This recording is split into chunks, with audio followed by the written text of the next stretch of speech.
நிறைய பேர் ஒரு பழமொழி சொல்லுவான், நல்ல வாய் விட்டு சிரிச்சா ஹார்ட் அட்டாக் வந்துடும். ஆமா, மார்க் அதை தடுக்குது. வேணா பழமொழிக்கு அது ஒத்து வரும், பழமொழிக்கு சொல்றதுக்கு நல்லா இருக்கும், ஆனால் அது வாழ்க்கை நடைமுறைக்கு ஒத்தும் வராது. இஸ்லாத்திற்கு அதுக்கு அனுமதியும் கொடுக்கவில்லை. சிரிப்பு என்பது அப்பப்போ வர சில மகிழ்ச்சியில் புன்சிரிப்புகள் மார்க்கத்திலே அனுமதிக்கப்பட்டது. வாழ்க்கையே சிரிப்பாக விட ஆகிவிடக் கூடாது. ஏனால் இங்கே சர்க்காரை ஆலம் ஸல்லல்லாஹு அலைஹி வஸல்லம் அவர்கள் கூறுகிறார்கள், நீ அதிகமாக சிரிக்காதே என்கிறார்கள். நீ அதிகமாக சிரித்தால் உன் இதயம் மௌத்தாகிவிடும் என்கிறார்கள். என்ன மௌத்தாயிரும்?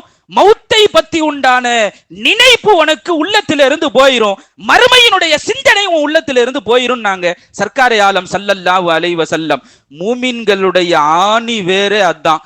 வாழணும்னா மறுமையினுடைய சிந்தனையோடு வாழணும். அல்லாஹ் தௌஃபீக் செய்வானாக. அதை மறந்து ஒரு கணமும் நம்மளுடைய வாழ்க்கை சென்று விடக்கூடாது. மறுமையினுடைய சிந்தனையோடு வாழுவதுதான் ஒரு மூமினுக்கு அழகு என்றார்கள் பெருமானார் ரசூல் ஸல்லல்லாஹு அலைஹி வஸல்லம். அதனாலதான் ஹஜ்ரத் இப்னு அப்பாஸ் ரலியல்லாஹு அன்ஹு சொன்னாங்க, சிரித்து கொண்டே ஒருவன் ஒரு பாவத்தை செய்கிறான்,